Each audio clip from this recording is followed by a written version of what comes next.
मेरा आपसे एक सवाल है, हमारी और आपकी गवर्नमेंट से एक सवाल है, इस सिस्टम से एक सवाल है कि हमारी जान की कीमत कितनी है। How much worth of our lives.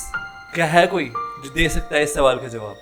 अभी कुछ दिनों पहले की बात है, 13 मई 2024, जब एक होर्डिंग गिरने की वजह से, जो कि एडवर्टाइजमेंट होर्डिंग था, जो कि इलीगल तरीके से बना हुआ था, तूफान आया, तूफान के साथ बारिश आई और पेट्रोल भरा के निकलने वाले थे जब तक वो पूरा नीचे आ गया। हम लोग को 5 बजे तक पता चला तो 6 बजे तक हम वहाँ पहुँचे और वहाँ पे जो अपना बोर्डिंग था उसके नीचे दबे हुए थे सब लोग। एंड उसकी हाइट बहुत ज़्यादा एक्सेसिव कर रखी थी, जिस वजह से वो गिरा और गिरने के बाद उसके वजह से 17 लोगों की मौत हो गई और 70 लोग उसकी वजह से इंजर्ड हैं। तो उन 17 लोगों की जान की कीमत क्या थी, कोई जवाब दे सकता है?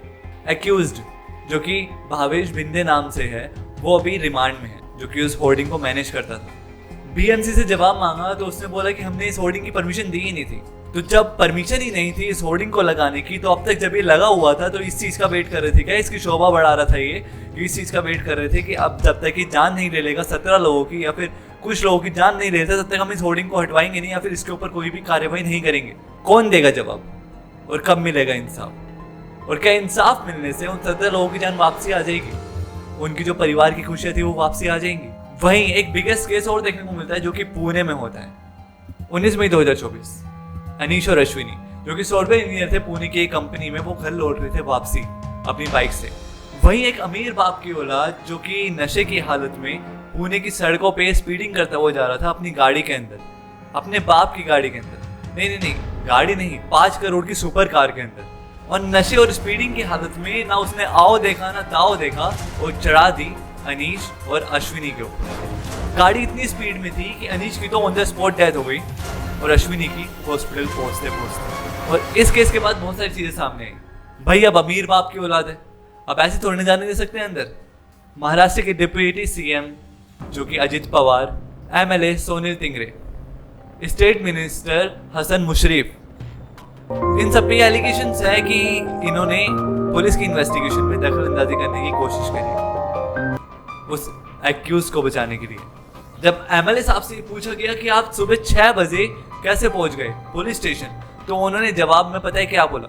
उन्होंने जवाब में बोला कि मैं इस देश का, मैं इस पुणे सिटी का एक जागरूक नागरिक हूँ, एक जागरूक एमएलए हूँ, जिस वजह से मेरे को जैसे ही इस बात की पता चली और मेरे को बिल्डर जी का फोन आया, मतलब जो एक्यूज है उसके पिताजी का फोन आया, तो उसके बाद मेरे को सुबह सुबह जल्दी उठ के आना पड़ा। और ये तो बहुत छोटी सी बात है, पुलिस स्टेशन के अंदर उस लड़के को, जो 17 साल 8 महीने का लड़का था, उसको पिज्जा और कोल्ड ड्रिंक सर्व करी जा रही है। सुनने में ये भी आया। वही जब 17 साल के वेदांत अग्रवाल को कोर्ट ले जाया गया, कोर्ट में ले जाके उसकी अर्जी लगवाई गई, तो कोर्ट के द्वारा क्या उसके लिए न्यायाधीश था या फिर क्या उसके लिए न्याय दिया गया कि उसको एक 300 वर्ड का ऐसे लिखना है, वो भी ट्रैफिक वायलेशंस के ऊपर, और दूसरा उसका था कि 15 दिन की ट्रेनिंग लेनी है उसको ट्रैफिक पुलिस के साथ कि how they will manage the traffics.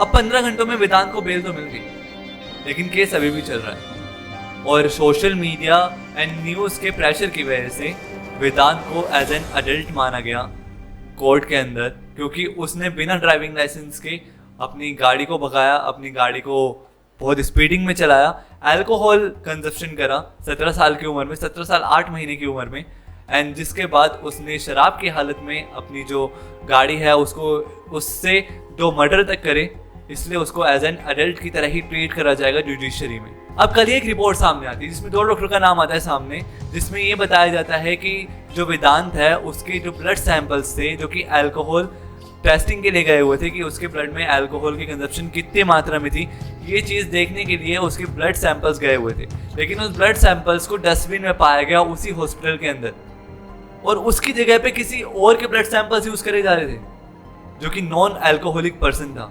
2 बार तो रिपोर्ट निकाली गई, उन दोनों बार रिपोर्ट में जब ये बात पता चली तब उन दोनों डॉक्टर को जो है सस्पेंड करा गया इस केस को लेके। 17 साल 8 महीने के वेदांत अग्रवाल के जो दादाश्री हैं, वो भी जो है अपने ड्राइवर को, जो ड्राइवर उसके साथ पोर्श में बैठा हुआ था, उस ड्राइवर को फोर्स करते हुए दिखाई दिए गए एक रिपोर्ट के अकॉर्डिंग कि वो सारा इल्जाम अपने ऊपर ले ले कि वो गाड़ी चला रहा था। मतलब पूरा जोर लगाया जा रहा है वेदांत अग्रवाल को निर्दोष साबित करने के लिए। वहीं हमारी अथॉरिटी, जो पुणे की अथॉरिटी है, वो ये साबित करने में लगी हुई है कि काम तो हम भी कर रहे हैं, पुणे पब्स को ब्लेम करके। उनका कहना है कि पुणे के पब्स में जाते हैं बच्चे, पुणे के पब्स में जाते हैं लोग, तो उनका एक्सीडेंट होता है। इन्वेस्टिगेशन करने पे एक रिपोर्ट के अकॉर्डिंग ये सामने आया है कि पुलिस प्रशासन, जो पुणे की पुलिस प्रशासन है, वो total 78 lakh rupees monthly collect करती है कुछ बड़े पब्स से जो कि इलीगल तरीके से चल रहे हैं। 70 से ज़्यादा लाइसेंसेस जो हैं वो शट डाउन करे गए हैं बिकॉज ऑफ दिस केस, जो कि पब्स और परमिट रूम्स के थे। हाँ, जिनके पास लाइसेंसेस नहीं है उनके साथ ये सब चीज़ें, ये सब हरकतें करना वैलिड है, वैलिडेशन में आता है। लेकिन जिसके पास लाइसेंसेस है, जिनके पास पूरी अथॉरिटी है इस चीज़ को लेके कि वो एक पब को रन कर सकते हैं, इसके बाद भी उनके पब्स को लेके क्यों डिस्प्यूट करा जा रहा है? क्यों स्टेट एक्साइज ड्यूटी इस चीज़ पर एक्शन नहीं ले रही, इस चीज़ पर लीगल एक्शन नहीं ले रही कि उनके पब्स को फर्जी तरीके से या फिर इस तरीके से चलाया जा रहा था? और कुछ पब्स ऐसे भी हैं जिनके पास फुली अथॉरिटी है, फुली लाइसेंस है, उसके बाद भी उनको सीज करा जा रहा है, उसके बाद भी उनके लाइसेंस को शट डाउन करा जा रहा है। इन केस अगर किसी पब पे ऑब्लिगेशन है कि वो रात भर खुल रहा है या फिर ओवरनाइट है या फिर ओपी और डीजे को लेके या फिर किसी भी चीज़ को लेके या फिर 17 साल से कम उम्र वाले को लेके, तो उनको वार्निंग देनी चाहिए डायरेक्टली उनके लाइसेंस को शट डाउन करने की जगह, वो भी सिर्फ एक केस की वजह से।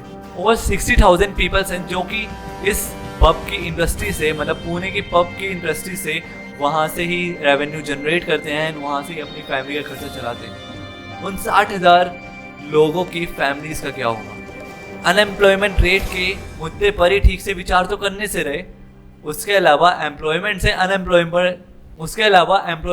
अनएम्प्लॉयमेंट पे ले जाने के लिए ये देश को तैयार है।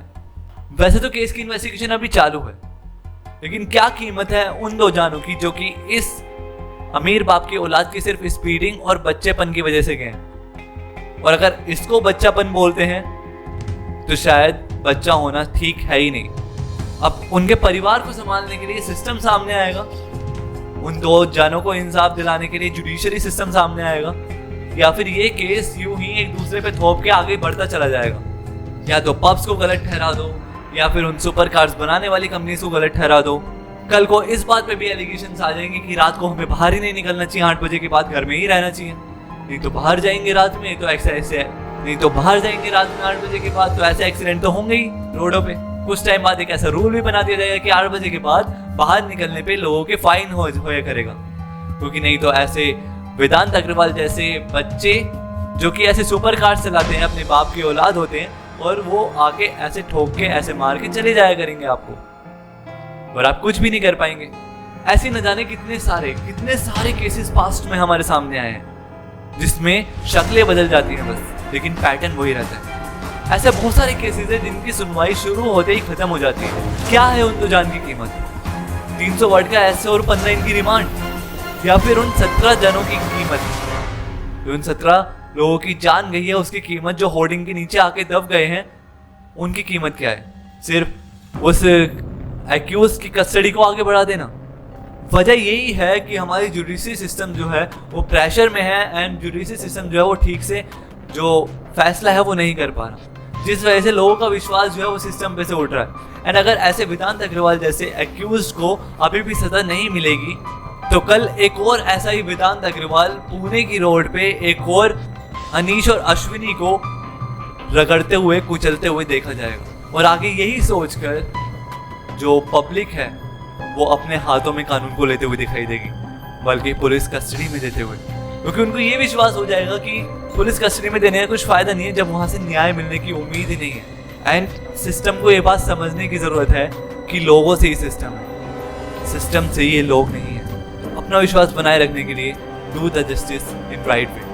ये वीडियो अपने सभी लोगों के साथ, अपने सारे दोस्तों के साथ, अपने सारे रिलेटिव्स के साथ शेयर करें एंड पुणे की अथॉरिटीज तक पहुँचाएं ताकि वो इस चीज़ के बारे में सोच सकें और अनीश और अश्विनी और उन 17 लोगों को उनकी इंसाफ में दिलवाने में मदद कर सकें। और सवाल वही है, how much your life worth.